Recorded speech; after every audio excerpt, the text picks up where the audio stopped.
La cuestión es la siguiente. Hoy en día, el tema de la visualización de la información, sabéis que hay miles de datos, bases de datos conteniendo muchísima información. Se hacen, a partir de esas bases de datos, hacemos unas tesis doctorales exageradas, manejamos, dependiendo de si trabajamos en humanidades o en ciencias o económicas, miles de datos, pero el éxito de la persona luego está en presentar esos datos. Esto es tan así que hay corrientes de investigación específicas sobre visualización de datos. Hay gente en informática que sabrá de este tema, que se trabaja en interfaces gráficas. Hay gente que se dedica a dar conferencias sobre visualización de datos. Hay multinacionales muy potentes que compran programas a gente que hace por ahí que facilitan la interpretación de los datos. ¿Y esto por qué es así? Pues sencillamente es lo que siempre se ha comentado, y existe el refrán en España, que una imagen vale más que 1000 palabras. Yo podría estar aquí hablando un montón, si no tengo una presentación, al final vosotros, ustedes, si me permiten, yo los tuteo, se aburren. De ahí que una de las principales cuestiones y saberes importantes de una persona que acabe una carrera es saber hacer una buena presentación que se llama conceptual. Las presentaciones también tienen sus técnicas. Tienen mucho ganado con eso. Bien, hecha esta breve introducción, voy a hacer rapidito. ¿Quién de vosotros no ha estado con unos amigos para explicarle algo en la cafetería? Oye, que no me he enterado de esto. Y enseguida sacas la servilleta y empiezas el esquemita. Un mapa conceptual, un mapa mental. Este es un libro que fue elegido el mejor libro del año de la revista Star. Como veis, Tu mundo en una servilleta, de Dan Moroder. Resolver problemas, vender ideas mediante dibujo. Nosotros no estamos ahora mismo en una empresa, no estamos vendiendo ideas, pero en el futuro sí que pueden que lo esté. O incluso yo lo hablaba con Rafa antes, dependiendo del foro en el que estés, si tú estás en un foro de estudiantes o en un foro de un campus tecnológico, donde tienes un montón de empresarios, tienes que manejarte y para eso echan mano de esas imágenes, ¿no? Para vender ese producto o ese software o esos servicios que hacen. Esto es muy sencillito. La visualización de la información es hacerse una imagen en tu cabeza, en la cabeza de ustedes. Yo lo explico y tengo que formar una imagen mediante una imagen tengo que saber explicar para que ustedes cojan el concepto en su cabeza. Esto tiene una explicación, y una explicación científica. Los seres humanos recibimos información de forma eminentemente visual, y ya que es el sentido con mayor ancho de banda, es decir, que proporciona mayor cantidad de información. Y la capacidad de simbolismo del cerebro humano.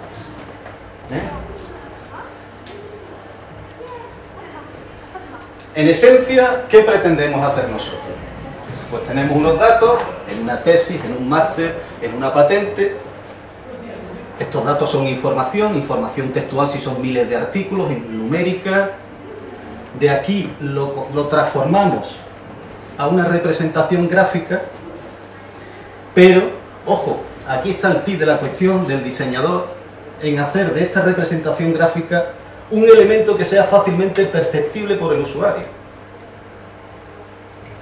Esto se aprende y hay metáforas visuales para expresar determinadas variables, dos variables, tres variables, la variable tiempo, es una técnica.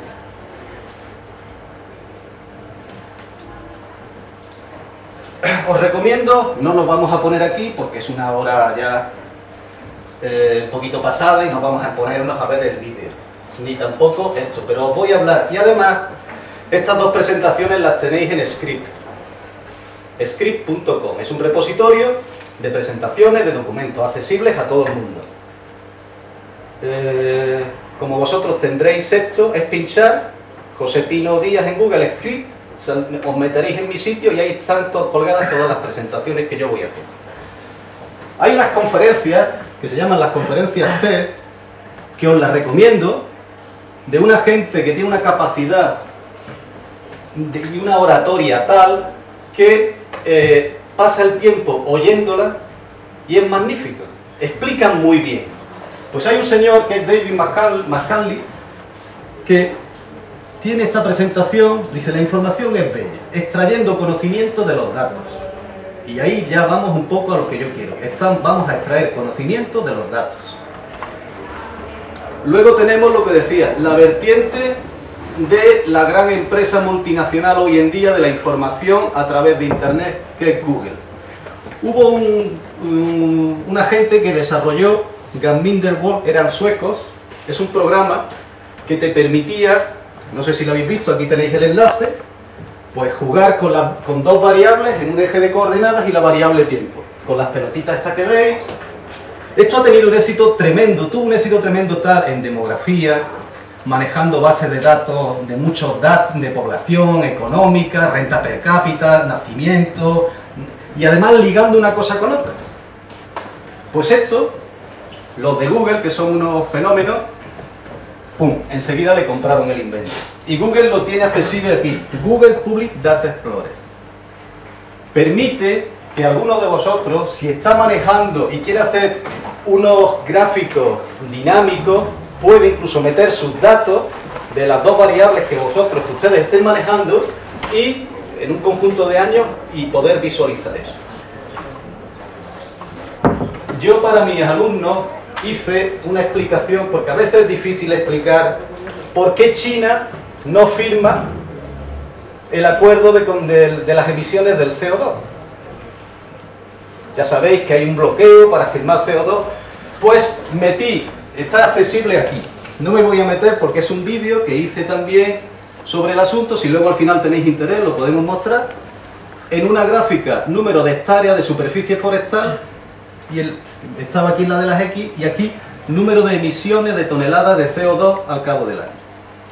O sea, al año. Y la evolución dinámica en el tiempo era, pues desde que tenían datos hasta la actualidad, desde el 1900 y pico, y se veía perfectamente como primero teníamos Estados Unidos, que iba evolucionando, como Rusia en la etapa suya, que iba muy potente, y luego cayó por todos los problemas económicos que tuvo, cuando el tema del comunismo pasa a la democracia, y luego se ve China, el despegue chino que viene ahí, que es que está ahí ya, como en los últimos tiempos hace así, porque como es dinámico se ve como sube, pero además sube y con una pelota así de gorda porque la hacen. El tamaño de la pelota, del círculo, de la circunferencia, del círculo va en función de la población. Y ves cómo ya está alcanzando a Estados Unidos.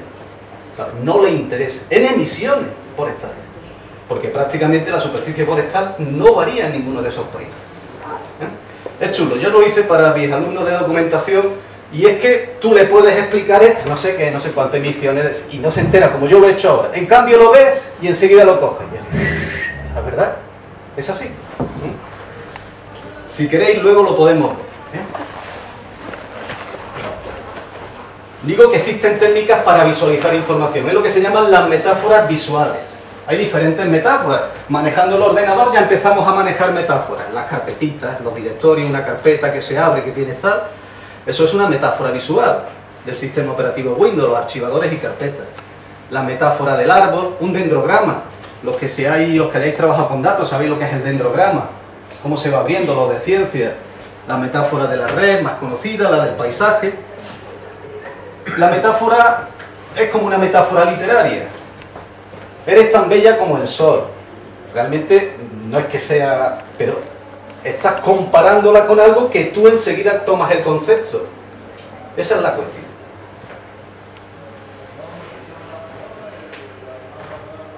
Vamos a ver. Esto que yo estoy diciendo se sabe desde que el mundo es mundo. Pues este tío que viene a inventarnos. Lo que pasa es que es bueno recordar las cosas. Mirad, os he hablado de un dendrograma. Esto es lo que llamamos ahora mismo un dendrograma. Estaréis algunos habituados a verlo en vuestros trabajos o en vuestros estudios. Realmente el dendrograma ya lo hacía Ramon Llull en el 1296 para explicar los conceptos teológicos que él manejaba a una población poco documentada en ese tema, porque en aquella época muy pocos sabían, muy pocos leían. Pues qué fácil explicar con una metáfora visual de lo que es un árbol, cómo se van desprendiendo diferentes ramas, en este caso llevado a lo que a él le interesaba, que era el lado de la teología. Esto es así. Estamos hablando del 1296. Pues si veis, hoy en día, sí, más abstracto, pero realmente esto es así, una serie de ramas que se van uniendo, pum, pum, pum, hasta que llegan a un tronco común, un dendrograma.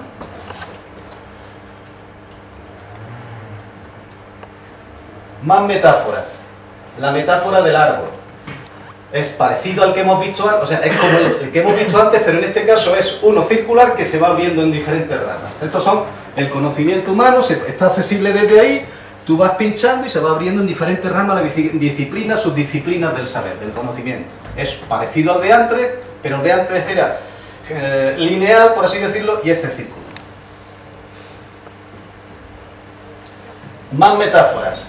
Lo que la metáfora del árbol, pero empleada ahora para la que son realización de mapas conceptuales. Esto es muy empleado, sobre todo cuando estáis estudiando, pum, pum, pum, derivando, cuando habéis estudiado la lección, la sabéis bien y vosotros mismos empezáis, pum, y esto se deriva de aquí, lo habréis hecho más o menos. Este es un mapa conceptual sobre lo que es el mapa conceptual. Los mapas conceptuales representan conocimiento, pum, pum, pum, pum, pum, es igual, una cosa que se va abriendo. Como veis, la metáfora del árbol tiene diferentes empleos. Metáfora de la red. La red es un nodo que une diferentes cosas. Los mapas mentales hoy en día está también muy en moda, ¿no? En diferentes universidades, sobre todo en Sudamérica, la realización de mapas conceptuales, de mapas mentales, os lo explican en algunas facultades, que ayuda al estudio. Incluso hay una dirección que es esta, donde tú puedes elaborar mapas mentales sobre conceptos de los que vienen en la Wikipedia. Tú metes un concepto, lo pinchas y te va saliendo aquí. Aquí tenéis el enlace y podéis probar. Vosotros ponéis un concepto y te abre el mapa mental, que luego a su vez, ves aquí, estos simbolitos puedes ir abriendo y se va abriendo. Bueno, pues no hemos inventado nada. En el 1200-1295, si os fijáis en este grabado, aquí tenemos a Ramon Llull. Esto es un mapa mental. El centro, que es la palabra, ese descriptor que habéis elegido, y luego las diferentes conceptos, términos, disciplinas que se unen. Es otra forma visual de representación de la información. La metáfora de la red la utilizan mucho con los sociogramas, sobre todo gente de sociología. Una serie de nodos que están conectados unos con otros, el enlace te da idea de la fortaleza de la unión, la proximidad te da una idea de la similaridad. Este es un sociograma de los temas de investigación forestal en España.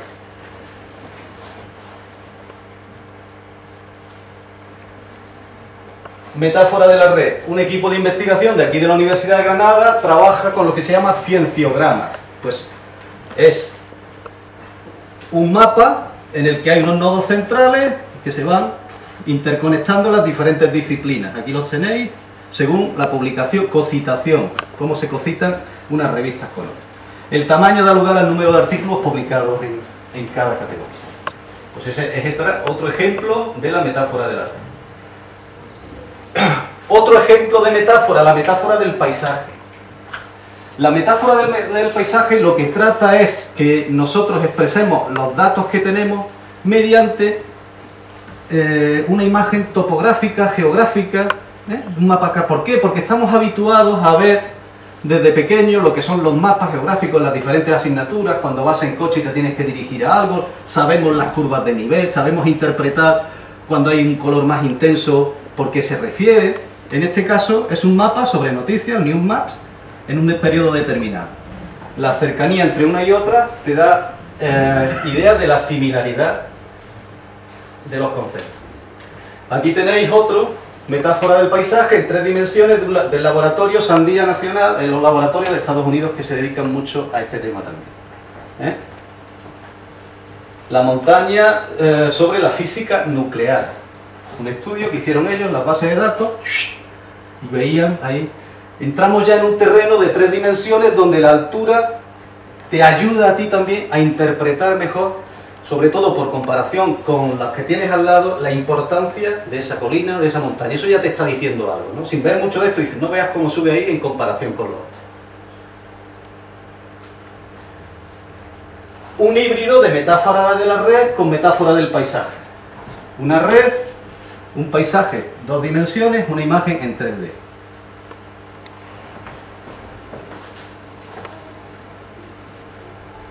Bien, yo como me dedico a la documentación, ya comentaba Rafa, pues os puedo decir que en nuestro terreno, en la ciencia de la información, como se llama en Estados Unidos, hay unas páginas que os recomiendo, sobre todo si tenéis tiempo para entrar en ellas y visualizarlas. Hay unos mapas muy bonitos, se llama scmap.org. Tenemos mapas cartográficos, diferentes maneras de expresar. Esto es más habitual para nosotros, de siempre, la cartografía, y de hecho enseguida los mapas los asociamos a cartografía. Pero luego tenemos mapas conceptuales, que decíamos antes, para que veáis diferentes modelos obtenidos en investigaciones, para que veáis cuánto se está investigando en todo esto sobre mapas conceptuales. Picando aquí en esta pantalla, en el PDF que tenéis ahí en Script, podréis entrar luego en la dirección y en cada una de ellas se os abre y os da, te dice quién lo hizo, quién lo describió, quiénes son los autores, quiénes son los investigadores y en qué se basa, qué concepto maneja. Este es el mapa que se llama de dominios. Los mapas de dominio en documentación, estamos hablando de dominios documentales. Cuando Rafa hablaba de tensioactivos, pues estábamos hablando del dominio documental de tensioactivos. Cuando hablamos de incinerador, hablábamos del dominio de incinerador en el caso de patentes. Tú puedes hacer un mapa de un montón de datos textuales y llevarlo a una imagen. Esto es lo que se ha conseguido aquí, expresar con imágenes resultados de investigación que puedes encontrar en miles de artículos. Y entonces puedes encontrar diferentes técnicas aplicadas según mapas de cojones, esto que hemos dicho antes de 3D, un mapa Newmaps, este más de tipo red también, este muy parecido al que comentaba Rafa, el CopaRed, los nodos unidos ahí. Ya digo que tiene bastante interés. Aquí tenemos una imagen cartográfica de un mapa textual, lo que se llama cartografía de la información. Esta es la rueda de Seibert. Esto es un programa reciente que han metido en Scopus para que una vez que tú te metes ahí y haces una búsqueda puedas ver. Lo que pasa es que es de difícil interpretación quién está trabajando en determinada cosa, ¿no? Estos son lo que se llaman mapas bibliométricos, obtenidos normalmente con MDS. El MDS es multiescalamiento dimensional, es una técnica que se utiliza, algunos de ustedes que utilicen el programa estadístico SPSS lo pueden obtener, pueden hacer y enseguida. Lo que pasa es que seguimos en lo mismo, estamos obteniendo una imagen que realmente confunde al usuario. Esto es complicado, de ahí que se esté estudiando mucho la manera de descomponer todo eso, verlo de una manera más gráfica, más entendible, dando color, dando tamaño, quitando todo el barullo ese que hay. Estas son investigaciones recientes de la escuela de una escuela de la Universidad de Leiden, holandesa, de Ernst & Young. Aquí tenéis diferentes representaciones, una comparación de dos técnicas para hacer mapas bibliográficos con multidimensional scale. Esto es con Haskell, esto es con Coseno, y esto es un sistema que han diseñado ellos, Bosch, que como veis, cómo te lo va sacando en diferentes artículos, revistas y palabras clave, ¿no? Bueno, esto lo pongo para que veáis que es un tema muy novedoso, de mucha investigación, de investigación reciente, que es un tema que atrae, en concreto en el ámbito de la documentación, pero que igualmente puede ser, y es, de hecho, atractivo en los ámbitos de las disciplinas que vosotros estudiéis. Esto es un tema que quizás más a los de ingeniería le tocará, los sistemas de información geográfica. Sistemas muy potentes, si veis, es muy parecido a como manejaba CopaRed, un sistema de conocimiento, pero sin llegar al final a lo que llega el sistema de conocimiento. Tú tienes unos datos que lo estás metiendo, te lo procesa y al final llega y obtienes unos informes. Pero claro, los sistemas de información geográfica se han desarrollado para eso, para la mayoría de las ciencias, geología, ingenierías, todo sobre recursos naturales, geografía, y te hacen diferentes capas, como llaman ellos, de información, puntos, líneas, polígonos, y te las van componiendo, incluso imágenes tridimensional. Bien. ¿Cómo se ha utilizado esta técnica también en ciencia de la documentación? Pues hay un señor, que es este, para que veáis lo reciente del asunto, del 2002, que empezó a decir: yo puedo coger una imagen de MDS de multiescalamiento dimensional y aplicarle de alguna manera, ver cómo incluyendo esos datos en un sistema de información geográfica puedo sacar imágenes visuales, mapas cartográficos, de ahí que le llame información cartográfica. Estamos hablando del 2002, es relativamente reciente. Nosotros, ¿qué es lo que hemos hecho? Yo recientemente yo tengo 48 años y me dio la cosa de hacer documentación cuando vine de Cabrera. Yo estaba allí de director adjunto, digo esto un poquito para adornar el tema. Estaba de director adjunto del Parque Nacional del Archipiélago de Cabrera, salió la plaza de director adjunto del Parque Nacional de Sierra Nevada y me vine para acá. Entonces siempre había tenido la idea de estudiar en Granada, la idea me gustaba, quería esa cosita que todos llevamos dentro, y me puse a ver qué podía hacer, y en aquella ocasión existía lo que se llama la licenciatura de documentación, que era de un segundo ciclo. Hice un curso de pasarela más los 2 años. Vi en dónde me metí antes de decidir hacerla, me gustó porque manejábamos bases de datos, información, la verdad es que le vi para mi carrera, para mi trabajo, le vi bastante aplicación. Y me gustó tanto que luego continué y hice la tesis doctoral que leí en julio, y Rafa era uno de los tutores de mi tesis doctoral, junto con su mujer y otro profesor de ellos. ¿Qué es lo que hemos hecho nosotros? Hemos aplicado esos sistemas de información geográfica ideados para sacar mapas del terreno, para sacar mapas de bases de datos, de dominios documentales, de texto. Este es el tema. Aquí tenemos una imagen 3D de las subredes estratégicas de investigación en áreas protegidas. Luego lo explicaré en la segunda. No me voy a detener más que eso. Aquí tenéis otra. Esta sí que me interesa.